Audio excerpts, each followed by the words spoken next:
कमल में पूर्ण परमात्मा परम अक्षर ब्रह्म साधक के गुरु के रूप में मिलता है। त्रिकुटी कमल पर जब हम जाएंगे तो वहाँ हमारे को कौन मिलेगा? परमेश्वर मिलेंगे। किस रूप में मिलेंगे? सतगुरु रूप में मिलेंगे।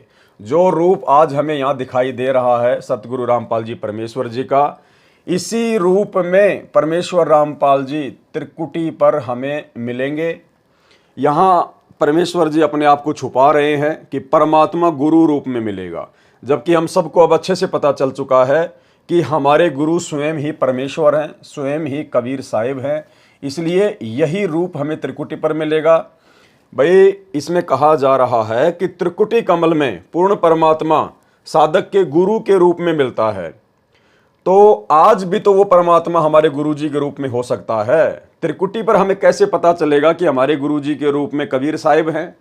क्या वो हमारी आंखों के सामने हमारे गुरुजी के अंदर प्रवेश करेंगे, जिससे हमें पता चलेगा कि हाँ हमारे गुरुजी के अंदर कबीर जी जो है प्रवेश हो गए और ये हमारे गुरुजी नहीं, अब ये परमात्मा है?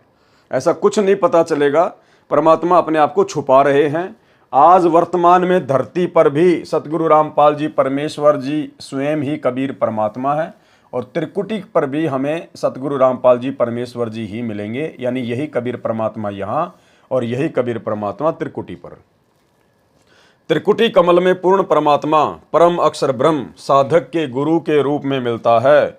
वह साधक को साथ लेकर धर्मराज के दरबार कार्यालय लेकर जाता है।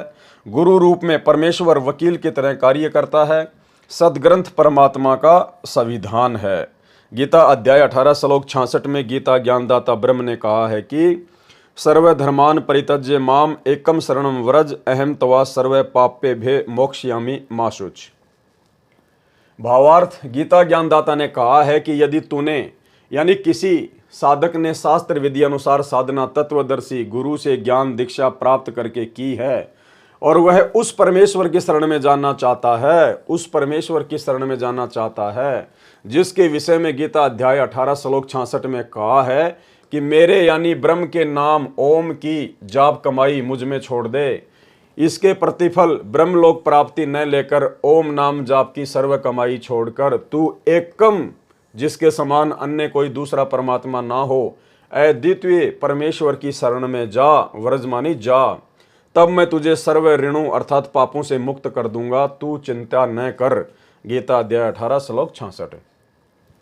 गुरु रूप में परमेश्वर साधक की ओम नाम की कमाई को धर्मराय के सामने रखकर कहता है कि श्रीमान जी देखें, वेद अर्थात गीता अध्याय 18 श्लोक 66 में लिखा है कि ब्रह्म के ओम नाम की धार्मिक साधना का धन मुझ में छोड़कर उस परम अक्षर ब्रह्म की शरण में जा सकता है। तो यह लीजिए ब्रह्म के ओम नाम जाप की साधना की पूंजी, यज्ञों की पूंजी और इस साधक का लेन देन चूकता का प्रमाण पत्र देने की कृपा करें। तब धर्मराज उस साधक को आगे जानने का पासपोर्ट देता है जो एक ब्रह्मांड में 10वें द्वार से पार कर देता है। गीता अध्याय 17 श्लोक 23 में कहें ओम तत्सत में से ब्रह्म के ओम नाम की साधना का धन तो ब्रह्म को दे दिया, अब बचे 2 मंत्र तत् और सत। अब ब्रह्म क्षर पुरुष के 21 ब्रह्मांडों के क्षेत्र के अंत में एक द्वार और है जो 11वां द्वार कहा जाता है, जिस 11वें द्वार को पार करके अक्षर पुरुष के 7 संख्य ब्रह्मांडों के लोक अर्थात देश में प्रवेश किया जाता है।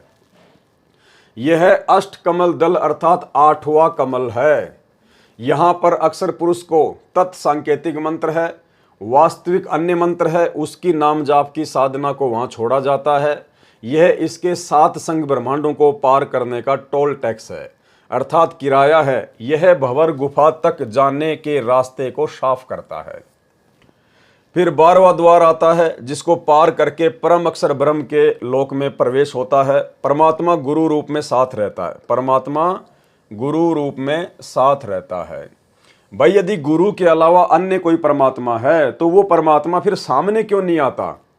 वो त्रिकुटी पर भी गुरु के रूप में, त्रिकुटी से जब जीव सतलोक जाएगा तो भी गुरु के रूप में, फिर वो परमात्मा है कौन? सामने क्यों नहीं आता?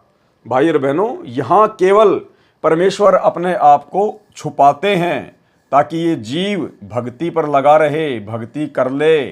और वैसे भी हम सतगुरु रामपाल जी परमेश्वर जी के वास्तविक नूरी शरीर को अपनी चरम दृष्टि से नहीं देख सकते, उसके लिए दिव्य दृष्टि की आवश्यकता पड़ती है। इसलिए वो परमात्मा अपने रूप को हल्का करके, अपने तेज पुंज वाले नूरी रूप को हल्का करके एक आम व्यक्ति की भांति हमारे सतगुरुदेव के रूप में धरती पर प्रकट होकर हमें ज्ञान समझाते हैं। परमात्मा गुरु रूप में साथ रहता है। भंवर गुफा में तीसरे नाम अर्थात सत्य का जो वास्तविक मंत्र है, उसके जप की कमाई वहां जमा होती है। तब साधक सत्यलोक शाश्वत स्थान को प्राप्त करता है और गीता अध्याय 15 श्लोक 4 में कहे परमेश्वर के उस परम पद को प्राप्त करता है जहां जाने के पश्चात साधक लौटकर संसार में कभी नहीं आता। उसका जन्म मरण सदा के लिए समाप्त हो जाता है। सतलोक में अमर शरीर अमर जीवन प्राप्त करके नए सिरे से जीवन शुरू करता है। उस अमर लोक में उसका फिर से परिवार बनता है, सदा युवा रहता है, वृद्धावस्था का कष्ट कभी नहीं होता, जिसका वर्णन गीता अध्याय 7 श्लोक 29 में है कि जरा मरण मोक्षाय माम आश्रित यतन्ति ते ब्रह्म तत्विद कृष्णम अध्यांतम कर्मच अखिलम। भावार्थ, गीता ज्ञानदाता ने कहा है कि जो मेरे द्वारा दिए ज्ञान को आश्रय बनाकर तत्वदर्शी संत को खोज लेते हैं, तत्वदर्शी संत को खोज लेते हैं। तत्वदर्शी संत को भाइयों और बहनों सृष्टि में कोई खोज नहीं सकता है। तत्वदर्शी संत स्वयं ही अपनी पहचान करवाता है। ये परमात्मा स्वयं ही साधक को आकर मिलते हैं, स्वयं ही ये भक्ति प्रदान करते हैं, इनको कोई खोज नहीं सकता है। तो वे सर्व अध्यात्म से सब कर्मों को जानते हैं तथा वे तत् ब्रह्म यानी परम अक्षर ब्रह्म से परिचित हो जाते हैं। इसलिए ये साधक संसार की किसी वस्तु की इच्छा रखकर साधना नहीं करते। अर्थात तत्वदर्शी संत के मिलने के बाद, उसका तत्व ज्ञान सुनने के बाद में यदि किसी भगत ने इस संसार से सदा सदा के लिए विदाई लेनी है तो साधक संसार की किसी वस्तु की इच्छा रखकर साधना नहीं करते। निष्काम भाव से तत्वदर्शी संत की भक्ति करनी होती है। परमात्मा कहते हैं जब तक भक्ति सकामना तब लग निष्फल सेव, कहे कबीर वे क्यों मिले निष्कामी निज देव। यदि हम अपने मन में किसी भी प्रकार की सांसारिक वस्तु की इच्छा रखकर भक्ति करते हैं तो हमारा मोक्ष नहीं हो पाएगा। सांसारिक इच्छित वस्तु हमें अवश्य प्राप्त हो जाएगी। वे केवल जरा अर्थात वृद्ध अवस्था तथा मरण मृत्यु से छुटकारा पाने के लिए अर्थात पूर्ण मोक्ष प्राप्ति करने के लिए ही साधना करते हैं, भक्ति प्रयत्न करते हैं। जो गुरु बचन पे डट गे, कट गे फंद 84 के, कट गे फंद 84 के, कट गे फंद 84 के।